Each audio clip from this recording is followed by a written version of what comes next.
नमस्कार, मैं पारुल सिंह। आप देख रहे हैं केकेडी न्यूज।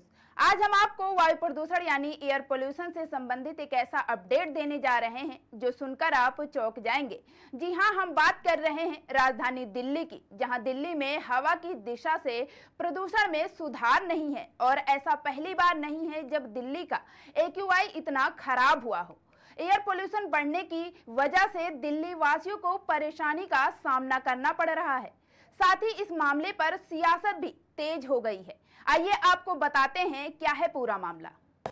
दिल्ली की आबो हवा हुई बदहाल, दिल्ली की गुणवत्ता में नहीं कोई सुधार, मानकों का हो रहा लगातार उल्लंघन। क्या असल में सुधर पाएगी दिल्ली की हवा? दिल्ली में 1980 के दशक से जब फसलों की कटाई हो रही थी, तब से हरियाणा और पंजाब में कृषि अवशेष जलाने के साथ साथ उत्तर पश्चिमी हवाएं भी दिल्ली की गुणवत्ता को प्रभावित कर रही हैं। यही कारण है कि दिल्ली की वायु गुणवत्ता आज भी सुधरने का नाम नहीं ले रही है। आपको बता दें कि एयर पोल्यूशन के आंकड़ों की अगर हम बात करें तो आंकड़ों से पता चलता है कि 1 से 16 मई तक औसतन वायु गुणवत्ता सूचकांक यानी AQI 233 था।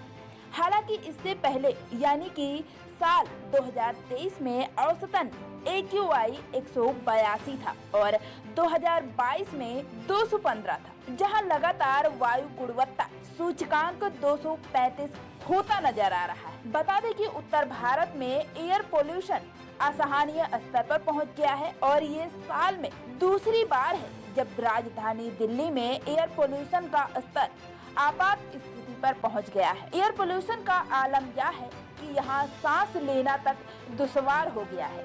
अब एयर पोल्यूशन के इस मामले ने सियासी रुख ले लिया है, क्योंकि इस मामले पर कांग्रेस सांसद जयराम रमेश ने भाजपा पर तंज कसते हुए कहा है कि देश में पर्यावरण एक बहुत जरूरी मुद्दा है। ये किसी विशेष व्यक्ति या समुदाय की बात नहीं है, बल्कि हर एक व्यक्ति के स्वास्थ्य की बात है। इसलिए मैं दिल्ली वासियों से कहना चाहता हूँ कि इंडिया गठबंधन दिल्ली में एयर पोल्यूशन के खिलाफ प्राथमिकता से काम करेगी और तय समय सीमा के अंदर फर्क भी दिखाएगी। वहीं मोदी सरकार कह रही है कि 2027 तक प्रदूषण के मानकों का पालन किया जा सकता है। उन्होंने आगे यह भी कहा कि दिल्ली के आसपास के 11 बिजली स्टेशनों की जिम्मेदारी केंद्र सरकार की है, जिसमें मानकों का लगातार उल्लंघन होता नजर आ रहा है। इसका नतीजा सार्वजनिक स्वास्थ्य पर पड़ा है,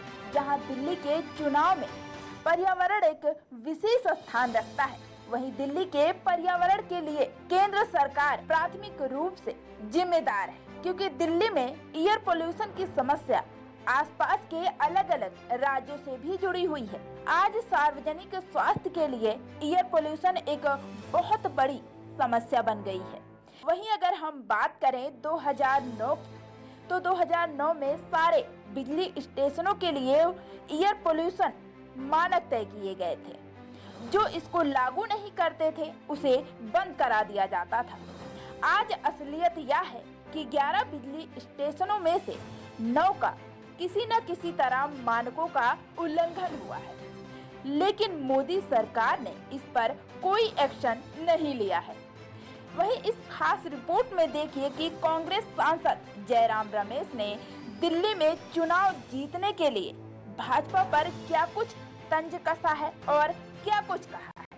दिल्ली की आबो हवा, मोदी सरकार ने कहा 2017 के पहले ये मानक पालन करना अनिवार्य है। बाद में 2019 बना, बाद में 2021 बना, अभी कहा गया है कि 2027 तक ये मानक का पालन आप कर सकते हैं।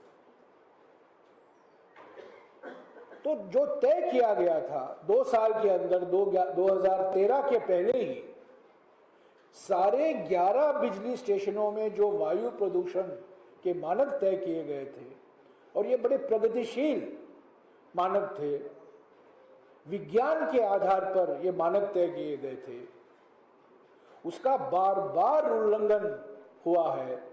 और मोदी सरकार ने, केंद्र सरकार ने इसके बारे में कुछ कार्रवाई नहीं की है। और इसका नतीजा ये है, आप पंजाब को दोषी ठहराओ, हरियाणा को दोषी ठहराओ, उत्तर प्रदेश को दोषी ठहराओ, पर असली बात यह है कि दिल्ली के आसपास जो 11 बिजली के घर हैं, जिसकी जिम्मेदारी केंद्र सरकार के पास है, वहां वायु प्रदूषण के मानक का उल्लंघन होता रहा है पिछले 10 साल से, और इसका नतीजा सार्वजनिक स्वास्थ्य पर पड़ा। तो पहली बात तो यह है, वायु प्रदूषण को लेकर जिस गंभीरता से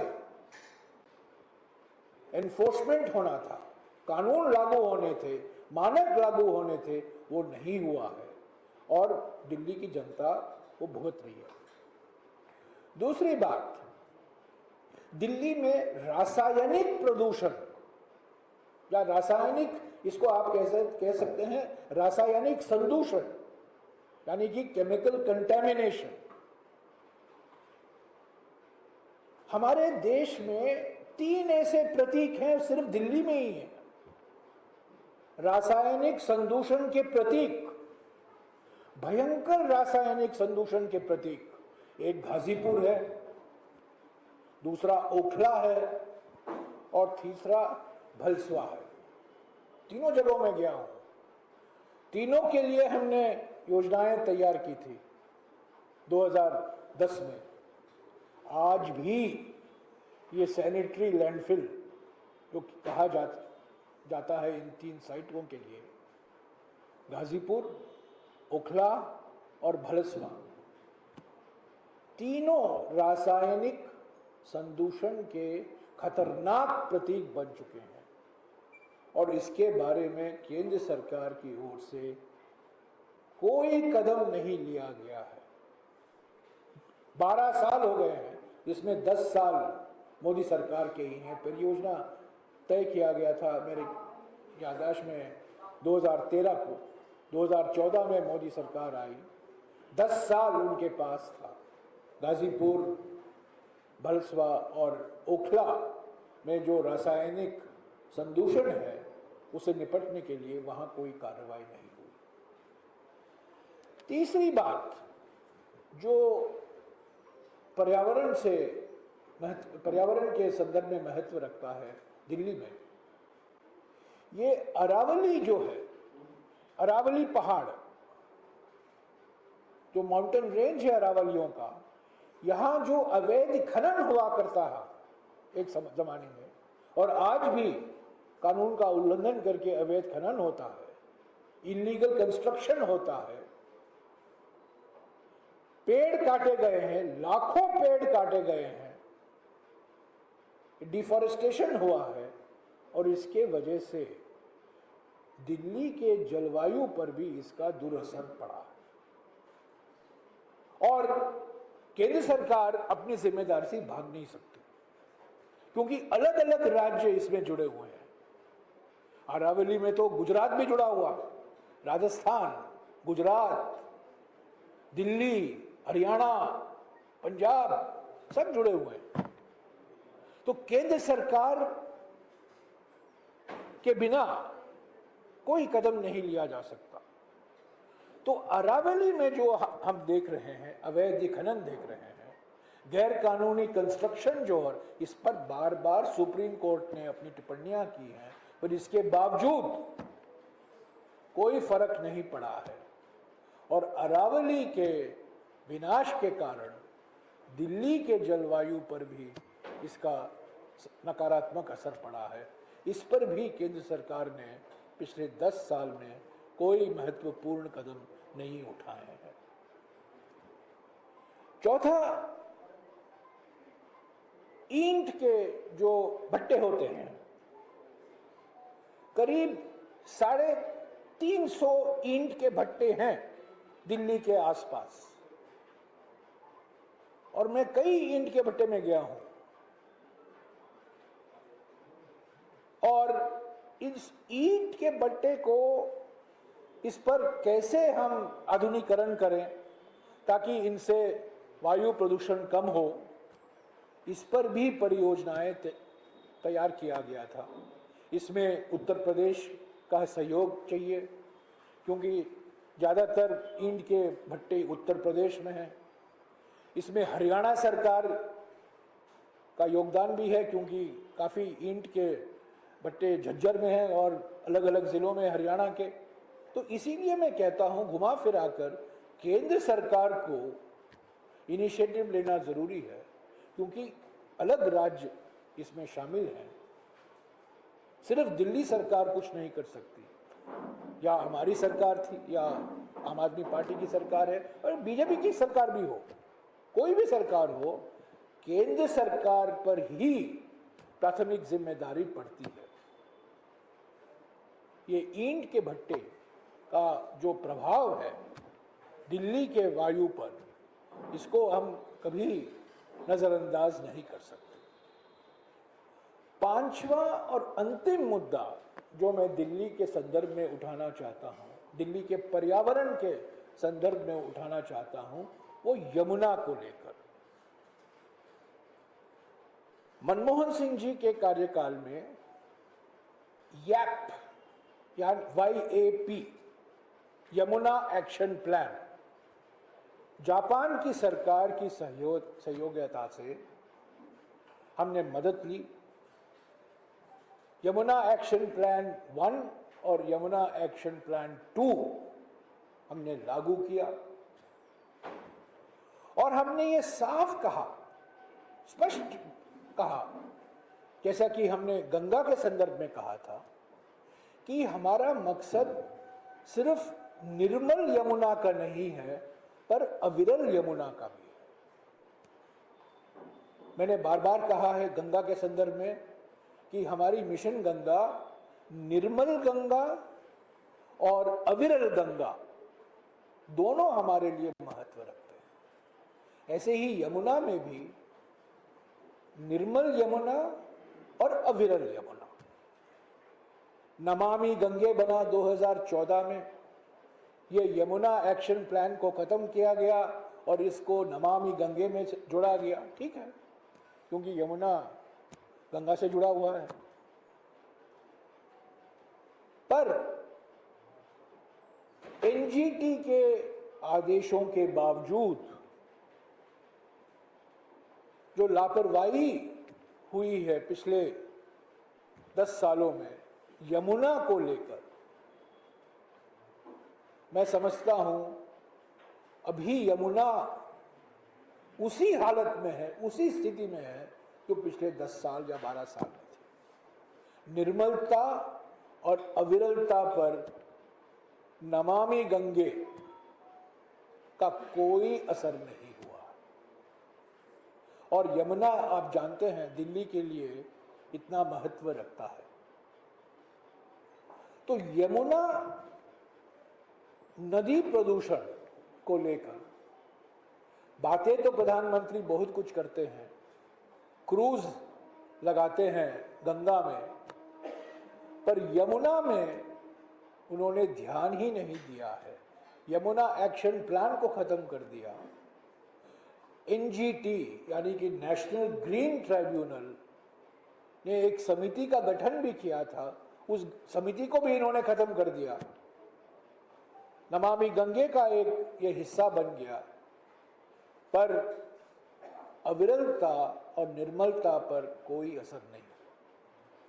तो साथियों, संक्षिप्त में ये कहूंगा कि इंडिया जनबंधन की सरकार जो बनने वाली है, मैं अगर बनने वाली है नहीं कह रहा हूं, मैं कह रहा हूं अभी बनने वाली है। इंडिया जनबंधन सरकार की प्राथमिकता अपने काम से, अपने कार्यों से, सिर्फ कागजी वादे नहीं है, ये भाषणों के लिए नहीं है, पर अपने काम से ये 5 जो मुद्दे मैंने उठाए हैं दिल्ली के संदर्भ में, उसको प्राथमिकता जरूर दें। पर्यावरणिक मुद्दे बहुत महत्व हैं। ये पर्यावरण सिर्फ एक मध्यवर्गीय विषय नहीं रहा। एक जमाना हुआ करता था, लोग कहते थे अरे ये पर्यावरण की बात क्यों करते हो, ये तो मिडिल क्लास इशू है। आज ये मिडिल क्लास इशू नहीं है, ये एक सार्वजनिक स्वास्थ्य से जुड़ा हुआ अत्यंत संवेदनशील और महत्वपूर्ण विषय है। सभी को असर करता है, मध्य वर्ग हो, ऊंचे वर्ग के लोग हों, गरीब हों, कोई फर्क नहीं है। सभी लोग पीड़ित हैं प्रदूषण से और संदूषण से, और सार्वजनिक स्वास्थ्य पर इसका काफी नकारात्मक असर पड़ा है। और हमारी सरकार, इंडिया जनबंधन की सरकार, पहचानती है कि अगर केंद्र सरकार जिम्मेदारी नहीं लेती, दिल्ली के पर्यावरण के समस्याएं का हल कभी नहीं होगा।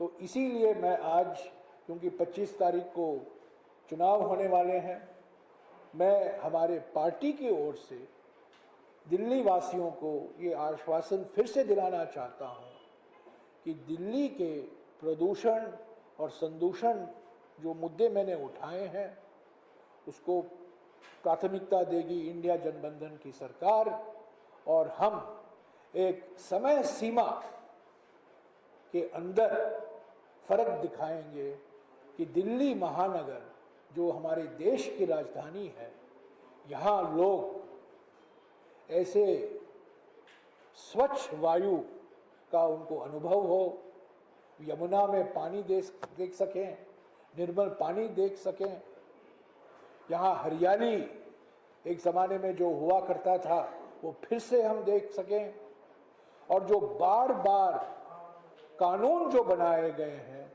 जो नियम बनाए गए हैं, जिसका बार बार उल्लंघन होता है, उसके खिलाफ हम कड़ी कार्रवाई करेंगे। पहले दिल्ली की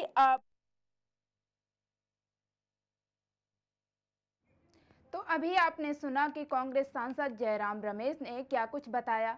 उन्होंने कहा कि पर्यावरण जो है एक बहुत ज़रूरी मुद्दा है और केंद्र सरकार को इस पर ध्यान देना चाहिए। हमारा जो मकसद है वो निर्मल यमुना का नहीं है, निर्मल यमुना और अविरल यमुना दोनों का ही है। और जो ये लापरवाही हुई है पिछले 10 सालों में, मैं समझता हूँ कि यमुना अभी उसी हालत में है। पीएम मोदी पर निशाना साधते हुए उन्होंने आगे यह भी कहा कि निर्मलता और अविरलता पर कोई भी असर नहीं हुआ है, और आप सभी को यह पता होगा कि यमुना दिल्ली के लिए कितना महत्व रखती है।